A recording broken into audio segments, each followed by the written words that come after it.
নমস্কার, আমি শুভজিৎ। আজ তোমাদের জন্য যে গল্পটি থাকছে, আশা করি এই গল্প বা এই রকমের গল্প তোমরা আগে কখনো শোনোনি। আর তোমরা কোথা থেকে গল্পটি শুনছো সেটি অবশ্যই কমেন্টের মাধ্যমে লিখে জানিও। আজকের গল্পটি আমারই লেখা।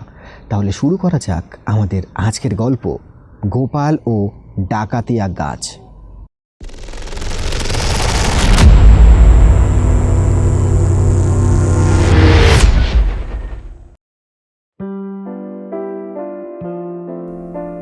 নায়েব কমলাকান্ত চট্টোপাধ্যায়, মগরাহাটের জমিদার শশীরঞ্জন চট্টোপাধ্যায়ের জমিদারির একটা অংশের দেখাশোনার দায়িত্বে আছেন কমলাকান্ত।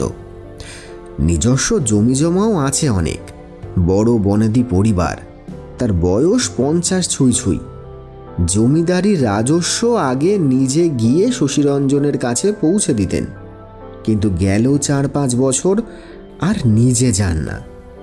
শশীরঞ্জনের সঙ্গে কিছু মতবিরোধ তো আছেই, তাছাড়া বয়স বাড়ার কারণে খুব দরকার ছাড়া দূরে কোথাও যান না। কমলাকান্তের রাজস্বের হিসাব রাখে গোপাল মজুমদার। গোপালের উপর কমলাকান্তের অগাধ ভরসা। নিজের পরিবারের কারুর উপরে কমলাকান্ত এতটা ভরসা করে না যতটা বিশ্বাস তার গোপালের উপর। নিজের সমস্ত ধনসম্পত্তি তিনি গোপালের কাছে গচ্ছিত রেখে তীর্থ থেকেও ঘুরেও আসতে পারেন। আর এই ভরসা করার কারণও আছে। 15 বছর ধরে গোপাল এই কাজ করে আসছে। আজ অবধি একটা পয়সার হিসাবের কখনো গড়মিল ঘটেনি। কমলাকান্ত যে কাজে গোপালকে পাঠিয়েছে, গোপাল সেই কাজই সুন্দরভাবে করে এসেছে। অতি সাধাসিধে ভদ্র ছেলে এই গোপাল। সে যে বোকা এমনটা কিন্তু নয়। তার ব্যবহার, কথাবার্তা, চালচলন আর স্বভাবের তুলনা হয় না। প্রতিদিন সকালবেলা গোপাল এসে হাজির হয় কমলাকান্তের দরবারে। আজও এসে হাজির হয়েছে ঠিক সময় মতো।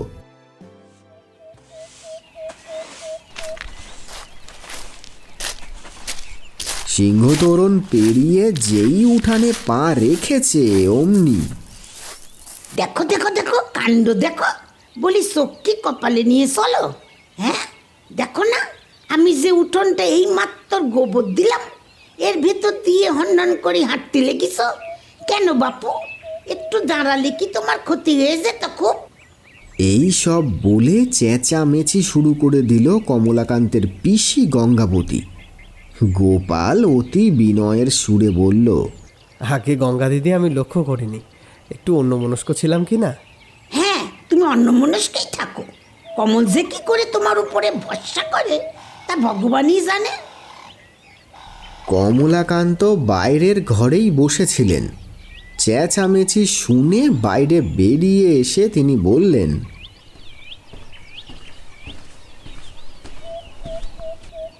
আহা, সকাল সকাল কি শুরু করেছে বলো তো? একটু আস্তে, পাড়াপড়শি শুনলে কি ভাববে? আরও খানিকটা বাদানুবাদের পর গঙ্গা পিসি গজ গজ করতে করতে বালতি ও ঝাঁটা নিয়ে বাড়ির পেছনের দিকে চলে গেল। আর গোপাল গিয়ে বসল কমলাকান্তের বসার ঘরের খাটের উপর। হিসাব নিকাশ সেরে কমলাকান্ত খাজনার পয়সা করি গোপালের হাতে দিয়ে বললেন, এই নাও, ধরো। দেরি করে লাভ কি? খাওয়া দাওয়াটা সেরে নিয়ে বেরিয়ে পড়ো। তারপর বাড়ির অন্দর মহলের দিকে উদ্দেশ্য করে বললেন, এই রাধা, বলি জলখাবার কি হলো? নিয়ে আয়, নিয়ে আয়। গোপাল আবার অনেকটা পথ যাবে। এরপর আবার গোপালকে বললেন, তা কোন পথ দিয়ে যাবে গোপাল? পথের অবস্থা তো শুনলাম খুবই খারাপ। হ্যাঁ কাকাবাবু, বৃষ্টিতে এবার পথ একেবারে চলাফেরার মতো নেই। আপনি এবার একটু পথটা সারানোর ব্যবস্থা করুন না। হ্যাঁ, করব করব। আমি ঠিক করে রেখেছি, বর্ষাটা গেলে কাজে হাত দেব। তা তুমি ওই পথ দিয়ে যাবে নাকি? না না না না, ওই পথ দিয়ে গেলে আজ আর পৌঁছতে হবে না। আমি ভাবছি জঙ্গল পেরিয়ে শুকপুকুরের ভেতর দিয়ে যে পথটা আছে ওটা দিয়ে যাব। শুনেছি ওই পথের অবস্থা নাকি বেশ ভালো। সে যাও, কিন্তু ওই পথে তো আবার ডাকাতের উপদ্রব আছে শুনেছি।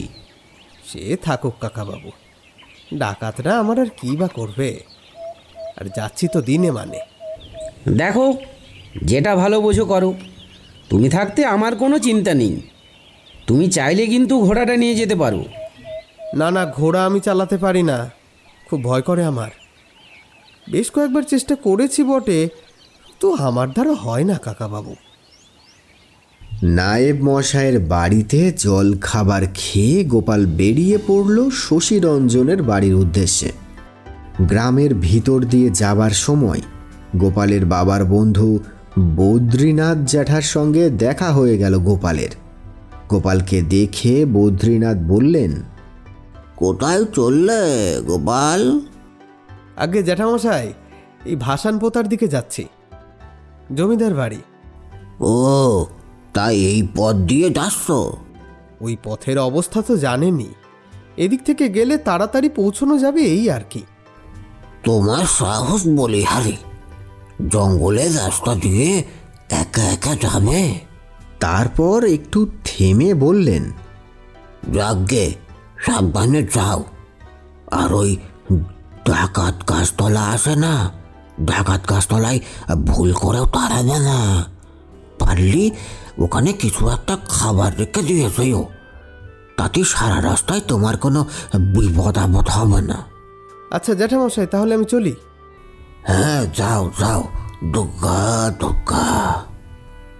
বর্ষা শেষ হয়েছে, বেশ কয়েকদিন আর বৃষ্টি নেই। আকাশে পেঁজা তুলোর মতো মেঘ জমেছে। এই মেঘই শরতের আগমনী বার্তা নিয়ে যাচ্ছে। সামনেই তো দুর্গাপুজো। গ্রামে কমলাকান্ত চট্টোপাধ্যায়ের বাড়িতে দুর্গাপুজো হয়। কমলাকান্ত চট্টোপাধ্যায় মাটির মানুষ, তার বাড়িতে সবার অবাধ প্রবেশ। এই সময়টাতে মানুষের মনে যেন আলাদাই ফুর্তি বিরাজ করে। কৃষকেরা জমিতে আমন ধানের চারা বুনতে শুরু করেছে। পাট কাটা ও জাগ দেওয়ার কাজ শেষ হওয়ায় অনেকে পাট শুকানো ও গোছানোর কাজে ব্যস্ত। হাটে বাজারে তাজা মাছের সরবরাহ বেশি, বিশেষ করে বিলের মাছ, যেমন ট্যাংরা, কই, শোল, বোয়াল। মাটির বাড়ির চারপাশে বর্ষার পরে নতুন করে ল্যাপা পোছা দেয়া চলছে, যাতে দেয়াল শক্ত থাকে। লোকগান, ভাটিয়ালি, পালাগান এই সবে মেতে আছে জনগণ। খড়ের ছাউনি আর পাশে বাঁশের বেড়া দেয়া জগন্নাথ মল্লিকের মিষ্টির দোকান। দোকানের সামনে কাঠের কয়েকটা বেঞ্চ, সেখানে বসে এক বাউল গান ধরেছে। বাউলের গান শুনে কাঠের বেঞ্চে বসে পড়ল গোপাল। তবে গোপাল একা নয়, শ্রোতা আরও অনেকে আছে। ঘরের এক পাশে মাটির দুটি চুলা, তার একটায় গুড় গলছে, অন্যটায় দুধ ঘন হচ্ছে।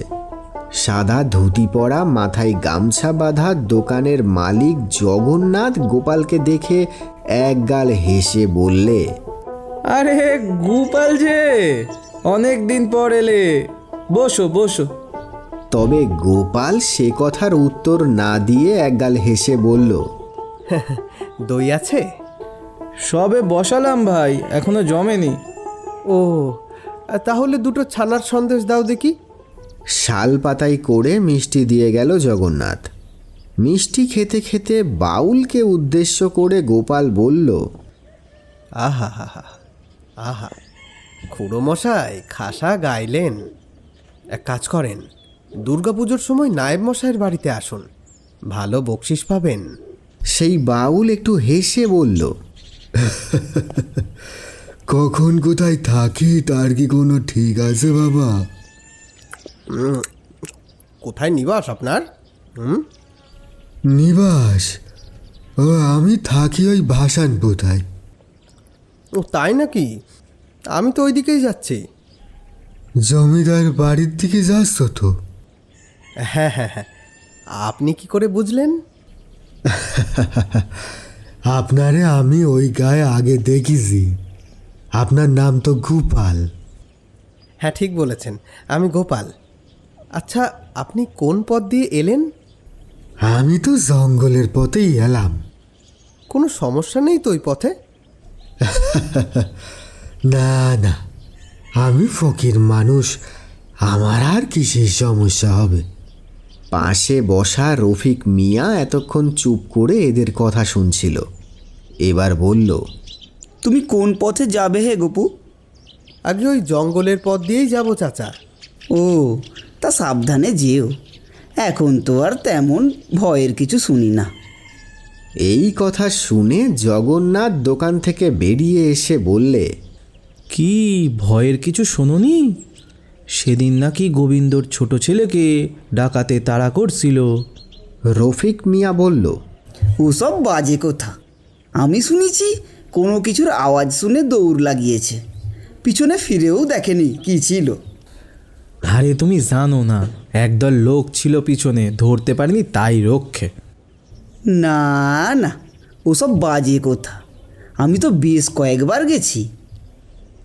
রফিক মিয়া ও জগন্নাথের মধ্যে যখন এই বাদানুবাদ চলছে, তখন জগন্নাথের হাতে 10টি পয়সা দিয়ে গোপাল গ্রামের মেঠো পথ ধরে হাঁটতে শুরু করলো। গ্রাম শেষ করে শুরু হলো মাঠ।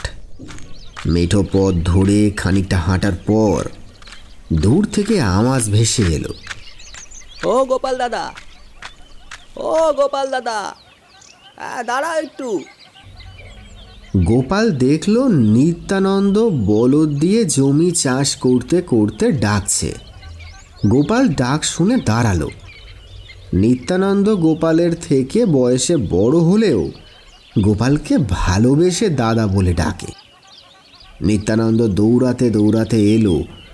গোপাল বলল, হ্যাঁ নন্দ কাকা, বলো। বলছি, কোথায় যাচ্ছ? যাবো এই জমিদার বাড়ি, একটু কাজ আছে। জঙ্গলের পথে যাবা? হ্যাঁ, তাছাড়া আর উপায় কি বলো? ও পথের অবস্থা কেমন তা তো জানোই। আচ্ছা যাও তো, একটু সাবধানে যেও। ও পথের গল্প তো জানোই। সে না হয় যাব, তা তুমি ডাকলে কেন? ও মানে মেয়েটার বিয়ে ঠিক হয়েছে। বাহ বাহ বাহ বাহ, এই তো খুব ভালো খবর। তা কোথায় ঠিক হলো? শ্রীপল্লী যদু মণ্ডলের ছেলের সাথে। ও, যদু কাকার ছেলে? ভালো ছেলে, ভালো ছেলে। হ্যাঁ, ছেলে ভালো, কিন্তু যৌতুকে অনেক কিছু চাইছে। আমি অত কিছু জোগাড় করে উঠতে পারছি না। যদি একটু সবাই মিলে মেয়ের বিয়েটা উতরে দাও, তাইলে কন্যাদায় থেকে মুক্তি পাই গোপাল দাদা। হ্যাঁ হ্যাঁ, তা তো করতেই হবে। আমাদের গায়ের মেয়ের বিয়ে বলে কথা, আপনার না এগিয়ে এলে চলবে কেন? তুমিও সব নিয়ে একেবারে চিন্তা করো না কাকা। আমি নায়েব মশাইয়ের সঙ্গে কথা বলে একদিন গায়ের মুরব্বীদের নিয়ে বসার ব্যবস্থা করছি না হয়। আচ্ছা আচ্ছা, তুমি একটু দেখো গোপাল দাদা। আচ্ছা আচ্ছা, এখন এগোই, না হলে আবার ওদিকে দেরি হয়ে যাবে। এই বলে গোপাল হাঁটতে শুরু করলো। পেছন থেকে নিত্যানন্দ বলল, হ্যাঁ তুমি যাও যাও, আর ডাকাত গাছ চলাটা একটু তাড়াতাড়ি পার হয়ে যেও, সাবধানে যেও। আচ্ছা ঠিক আছে।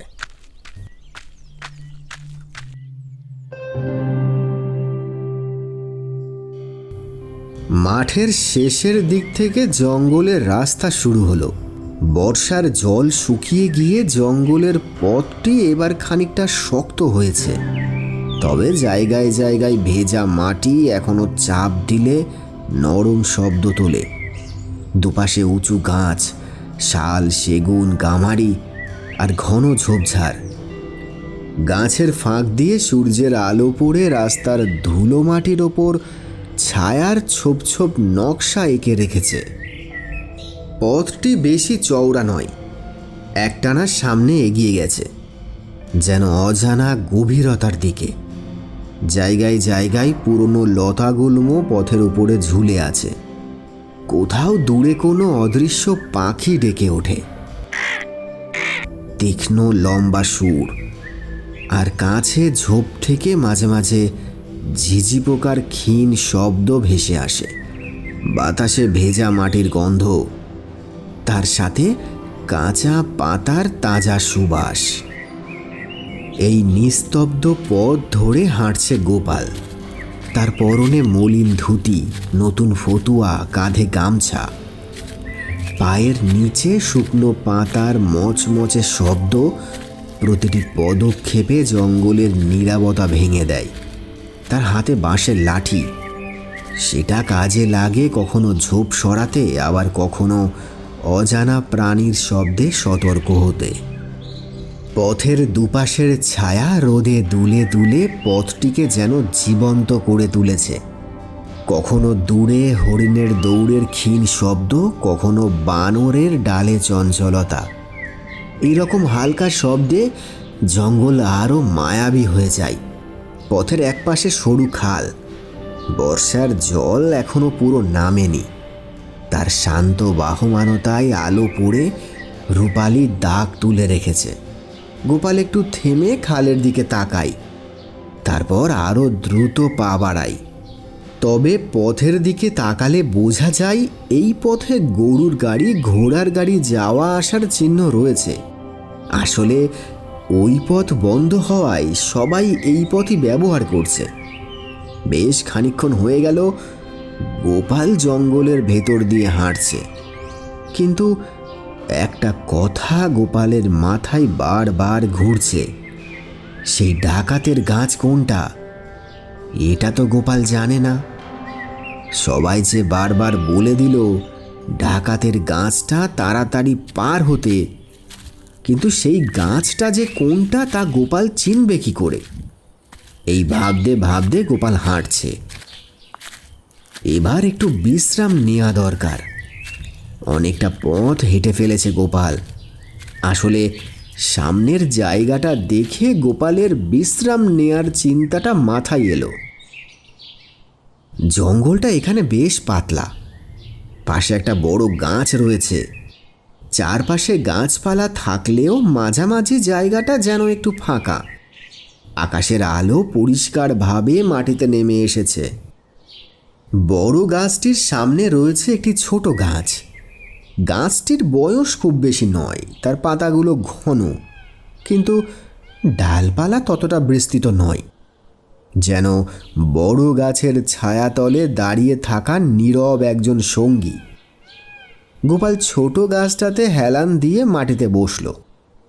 খানিকটা বিশ্রাম নেবার পর গোপালের মনে পড়ল তার ঝোলার মধ্যে খানিকটা গুড়ের বাতাসা আর মুড়ি রয়েছে।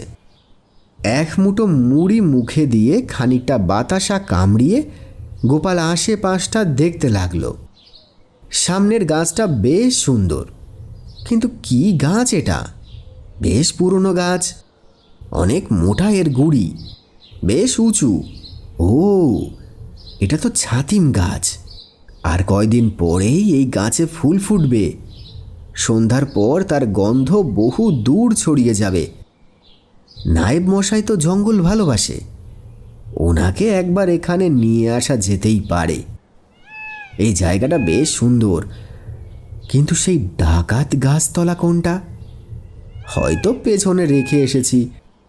এইসব ভাবতে ভাবতে গোপাল তার ঝোলার ভেতর থেকে আবার এক মুঠো মুড়ি বার করে মুখে দিতে যাবে। গোপাল,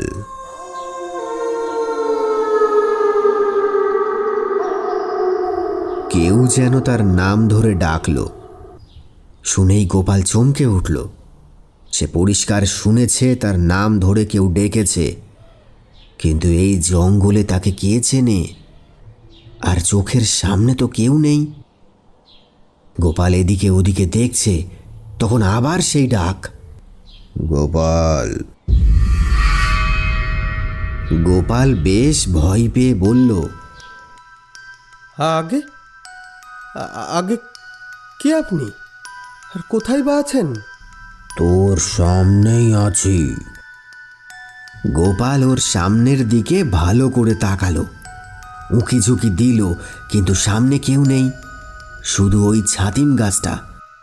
তার মানে ছাতিম গাছটার পেছনে কেউ আছে। ঠিক ডাকাত দলের খপ্পরে পড়েছে গোপাল। গোপাল ধীরে ধীরে উঠে দাঁড়ালো। আমি কাউকে দেখতে পাচ্ছি না। আচ্ছা, আমি চলে যাচ্ছি। দাঁড়া গোপাল, তোর সামনে যে গাছটা দেখতে পাচ্ছিস, যাকে তোরা ছাতিম গাছ বলিস, আমি সেই গাছই কথা বলছি। গোপাল বুঝে যায় যে সে ডাকাত দলেরই খপ্পরে পড়েছে আর তারা গোপালকে নিয়ে মজা করছে। গোপাল বলল, গাছ কখনো কথা বলে নাকি? ঠিকই বলেছিস গোপাল, তোরা কখনো গাছকে কথা বলতে শুনিসনি, কিন্তু একটা নির্দিষ্ট সময়ের পর কিছু কিছু গাছ এই ক্ষমতা অর্জন করে। আমার বয়স 700 বছরেরও বেশি। আমরা সব মানুষের সাথে কথা বলি না। এই জগতে গুটি কয়েক মানুষ আছে বা ছিল যারা এইসব গাছেদের সাথে কথা বলেছে। তুই ভালো মানুষ, তাই তোর সাথে কথা বলছি। গোপাল মন্ত্রমুগ্ধের মতো এই কথাগুলো শুনছিল। ডাকাত বলে যে ভয়টা এতক্ষণ তার মনের মধ্যে চেপে বসেছিল, সেই ভয়টা যেন কখন উধাও হয়ে গেছে।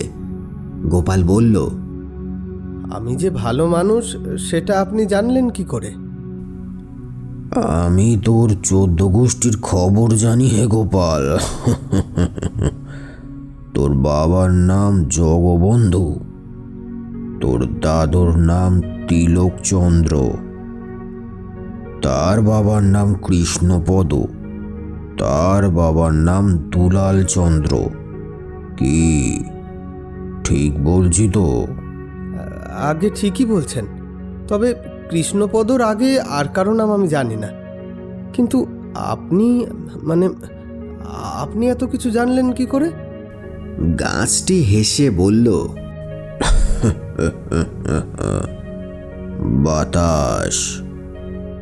বাতাসের কাছ থেকে সব খবর পাই। বাতাস সব জানে। তোদের শরীরের মধ্যে বাতাসই প্রবেশ করতে পারে হে, শিরায় শিরায়, রক্তে রক্তে। তোদের মনের সব খবর থাকে বাতাসের কাছে। এরপর ক্ষণিকের নিস্তব্ধতা। গোপাল বেশ চিন্তিত মুখে গাছের দিকে তাকিয়ে আছে। এটা স্বপ্ন না তো? এমনও হতে পারে। গাছটি তো কিছুই ভুল বলছে না। ডাকাত যদি হতো তাহলে তো এতক্ষণে মেরে ধরে সব কিছু নিয়ে নিত, আর ডাকাতের এত জ্ঞান হবে কোথা থেকে? তাহলে তুই বিশ্বাস করলি আমি ডাকাত না? বলে উঠল গাছটি। গোপাল আবার চমকে গেল। সে তো এই কথাই ভাবছিল। তার মানে সত্যি সত্যি গাছটি তার মনের কথা বুঝতে পারে। সেই গাছটি আবার বলল, বস ওখানে। গোপাল আবার ওখানেই বসে পড়ল। তারপর বলল, আপনি এত বছর ধরে এখানে আছেন, তার মানে অনেক কিছু দেখেছেন নিশ্চয়ই? হ্যাঁ, অনেক কিছু দেখেছি। আমি তখন ছিলাম যখন এখানে মানুষের বসবাস শুরু হয়নি। এই জঙ্গল আরো ঘন ছিল। কত রাজারা এখানে আসতো, শিকার করত। তারা বিশ্রাম নিত আমার ছায়ায়। সেন রাজাদের রাজত্বের শেষ দিক আমি দেখেছি। বৌদ্ধ বিহারের সন্ন্যাসীরা মাঝে মধ্যে জঙ্গলে এসে ধ্যান করত। সাদা হলুদ বস্ত্রে আবৃত শান্ত চোখের মানুষগুলো আমার ছায়ায় বসে থেকেছে। তুর্কি ও আফগান মুসলিম শাসকদের অগ্রযাত্রা, দূর থেকে ঘোড়ার খুঁড়ের শব্দ, বর্ষার ঝনঝনানি আমি শুনেছি। ইলিয়াস শাহ ও বাংলার স্বাধীন সুলতানদের দেখেছি। কবি ও সুফিদের সুর শুনেছি। দূর সমুদ্রের গন্ধ নিয়ে এসেছে বিদেশি ব্যবসায়ীরা। কেউ কেউ জঙ্গলের ধারে তাঁবু ফেলে রাত কাটাতো। বিলাসপুর, সাতগাঁও, চট্টগ্রাম বন্দরগুলো ব্যস্ত হতে শুরু করলো। প্রতীকরাজ যেত এখান দিয়ে, গল্প করত, আমি শুনতাম তাদের গল্প। কত পরিবার এই জঙ্গলের পাশে বসতি গড়েছে, আবার হারিয়েও গেছে। মানসিংহের সেনাদল আকবর থেকে ঔরঙ্গজেবের মুঘল সৈন্যদের যেতে দেখেছি। কালাপাহাড় থেকে প্রতাপাদিত্য বীর হাম্বিরকে এখানে বিশ্রাম নিতে দেখেছি। নানা পরিকল্পনা করতে শুনেছি তাদের। নীল চাষের বারবারন্ত দেখেছি। পর্তুগিজ আর আরাকানি জলদস্যুরা নদীপথে হামলা চালাতো। রাতে দূরে তাদের চিৎকার শুনেছি। স্থানীয় জমিদারদের লাঠিয়াল বাহিনী বনে ঢুকে কাঁপিয়ে তুলত জঙ্গল। ব্যবসার জোয়ারে এসেছে ইংরেজ, ফরাসি, ডাচ। তাদের অদ্ভুত পোশাক, ছাতা, জুতো। যাত্রীরা খবর এনেছে বর্গী আক্রমণ, সিরাজউদ্দৌলার পতন, ইংরেজ শক্তির উত্থান। আমার ছায়াই প্রথম প্রেমের কথা বলেছে অনেকে, আবার কেউ কান্না লুকিয়েছে। ইলিয়াস শাহ, আলাউদ্দিন হোসেন শাহ, সিরাজউদ্দৌলা, বীর হাম্বির, মানসিংহ, প্রতাপাদিত্য, রানী ভবশঙ্করী, অনেকেই গেল, কিন্তু তাদের হাঁটার ধুলো আজও আমার শেকড়ে লেগে আছে। এই পর্যন্ত বলে গাছ থামল। গোপাল অবাক চোখে সব শুনছিল। সে খানিকটা ঢোক গিলে নিয়ে বলল, এই জঙ্গলে নাকি ডাকাত গাছতলা আছে, সেটা কোনটা? এটাই সেই ডাকাত গাছতলা। এটা ডাকাত গাছতলা? হ্যাঁ। এখানে ডাকাত আছে? না, এখানে কোনো বিধর্মীর স্থান নেই। ও আচ্ছা, তা এমন নাম হলো কেন তাহলে? এই নাম দিয়েছে তোদের মানুষেরাই, যদিও তার পেছনে একটা গল্প আছে। এই জঙ্গলে একটা সাধু এসেছিল এক সময়। সেও ছিল অতি ভালো মানুষ। তার কোনো লোভ, ক্ষোভ, হিংসা, দুঃখ কিছুই ছিল না। বনে ছোট একটা চালা বানিয়ে থাকতো, গাছের ফলমূল খেত, মাঝে মাঝে এদিকে ওদিকে গ্রামে ভিক্ষা করতে যেত, আর একা একা বসে কি সব গান গাইতো, ধ্যান করত। কিন্তু সে একদিন অসুস্থ হয়ে পড়ে। তাকে দেখার কেউ তো ছিল না। খাওয়া দাওয়া প্রায় বন্ধ। দিন দিন শুকিয়ে যেতে থাকলো মানুষটা। তখন এই পথ ধরে যে সমস্ত প্রতীকরা যেত, আমি তাদেরকে ভয় দেখাতাম। বলতাম, কি খাবার আছে সঙ্গে, রেখে যা এখানে, যদি ভালোই ভালোই বাড়ি পৌঁছাতে চাস তো। লোকজন ভাবতো ডাকাতরা হয়তো গাছের আড়াল থেকে তাদের দেখছে আর ভয় দেখাচ্ছে, তাই তারা তাদের কাছে যা খাবার থাকতো রেখে দিয়ে যেত। আবার কেউ কেউ তো টাকা পয়সাও রেখে পালাতো। এইভাবে ওই সাধু বেশ কয়েক বছর এই জঙ্গলে বেঁচে ছিল। তবে এই জঙ্গলে যে ডাকাত ছিল না এমনটা কিন্তু নয়। অনেক বড় বড় নাম করা সব ডাকাত এই জঙ্গলে আশ্রয় নিয়েছে বিভিন্ন সময়ে। গোপাল বলল, কিন্তু আপনি কেন আমার সাথে কথা বললেন? আমার মধ্যে কি এমন ভালো কিছু দেখলেন? গাছ একটু হেসে বলল, তুমি বুদ্ধিমান গোপাল, তা না হলে তোমার মনে এই প্রশ্ন জাগতো না। তুমি বিশ্বাসী, সাহসী, পরোপকারী, নিষ্ঠাবান। অবশ্যই তোমার সঙ্গে কথা বলার পিছনে কিছু কারণ আছে। যে সাধুর গল্প তোমাকে বললাম তার সাথেও আমি কখনো কথা বলিনি। আমার এই জীবনকালে আমি 5 জন ব্যক্তির সঙ্গে কথা বলেছি, যাদের কেউ আজ জীবিত নেই। আমি তোমাকে একটি বিশেষ জিনিসের সন্ধান দিতে চাই গোপাল। কি জিনিস? গুপ্তধন। গুপ্তধন? না না, আমার ওসব চাই না। আর আমি ওসব নিয়ে কী বা করবো? আমি জানি তোর গুপ্তধন চাই না, সেই জন্যই আমি তোকে গুপ্তধনের সন্ধান দেব। সেই গুপ্তধন দিয়ে তুই আশেপাশের গ্রামের মানুষদের উপকার করবি, আমাদের মতো গাছেদের নিশ্চিন্তে বসবাসের ব্যবস্থা করবি।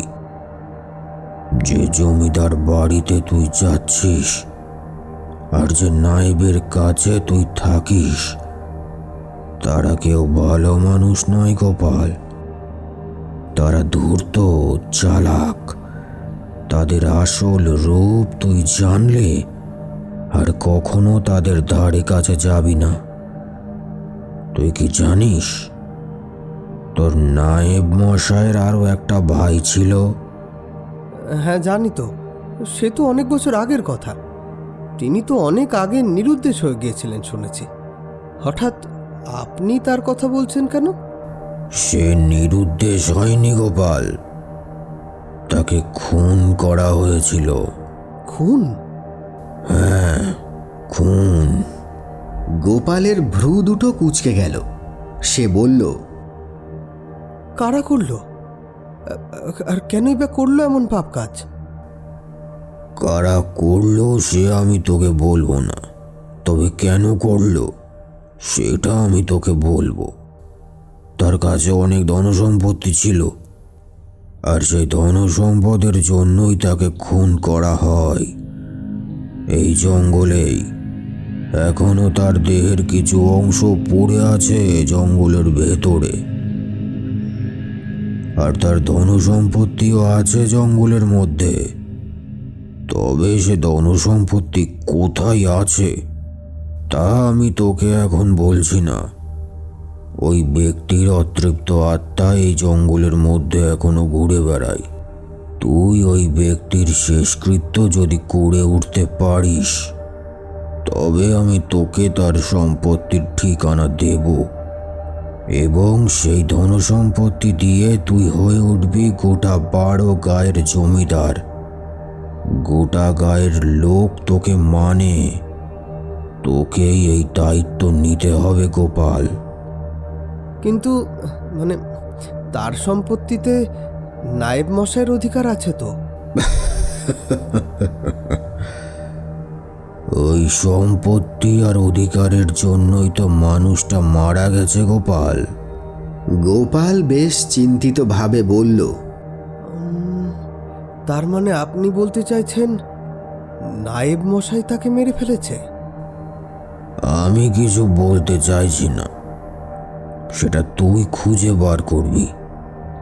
এই জঙ্গলের ঠিক মাঝখানে যেদিকে তুই মুখ করে বসে আছিস, তার পূর্ব দিক দিয়ে 100 পা হাঁটলে একটা ছোট জলাশয় দেখতে পাবি।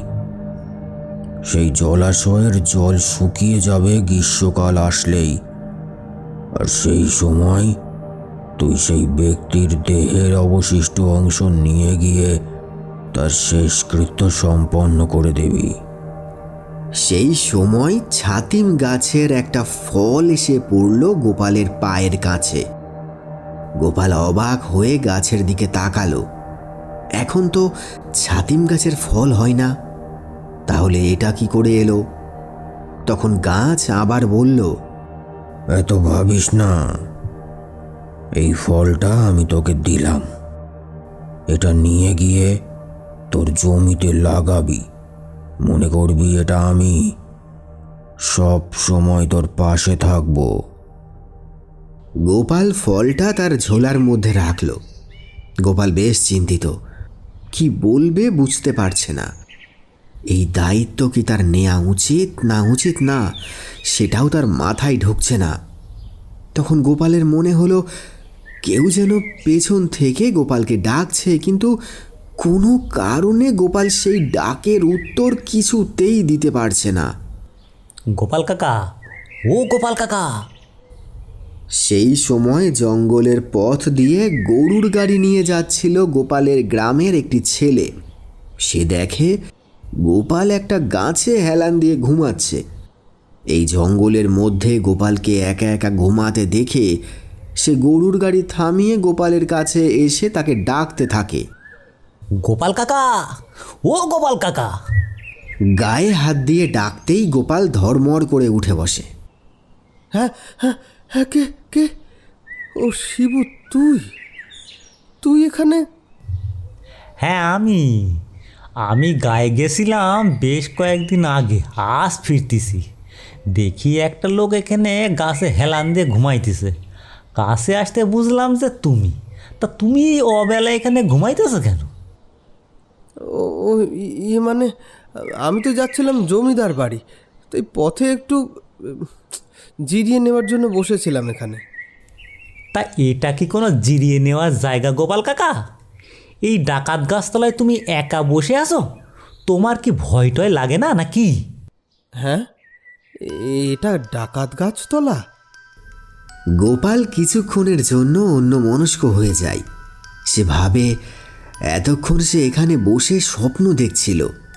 কি আজব স্বপ্ন! গাছ কথা বলছে, ইতিহাস বলছে, গুপ্তধনের সন্ধান দিচ্ছে, আবার খুনের কিনারাও করতে বলছে। এমন স্বপ্ন তো কোনো দিনও দেখেনি সে। এই অবেলায় ঘুমালে যা হয়। এইসব ভাবতে ভাবতে গোপাল শিবুকে বলল, আচ্ছা শিবু, তুই তাহলে এগো, আমি যাই। এই বলে গোপাল হাঁটা শুরু করলো। জমিদার বাড়ি পৌঁছাতে পৌঁছাতে বিকেল গড়িয়ে গেল। সেদিন আর গোপালের বাড়ি ফেরা হলো না। পরদিন সকালবেলা গোপাল বাড়ির উদ্দেশ্যে রওনা দিল।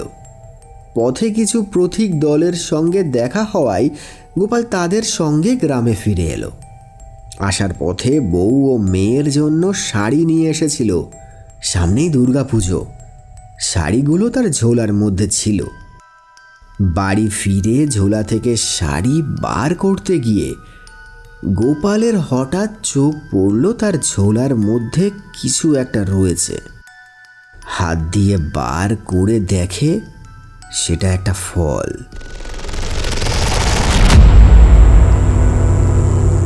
আর একটু ভালো করে লক্ষ্য করে দেখে সেটা ছাতিম গাছের ফল। গোপালের গা ঠান্ডা হয়ে যায়। এই ফল তো এখন হওয়ার কথা নয়। আর গতকাল স্বপ্নের মধ্যে সে এই রকমই একটি ফলকে তার ঝোলার মধ্যে রেখেছিল। তার মানে সে স্বপ্নে যা দেখেছিল সেটা স্বপ্ন নয়, বাস্তব। গোপাল আর দাঁড়িয়ে থাকতে পারে না, বসে পড়ে মাটিতে।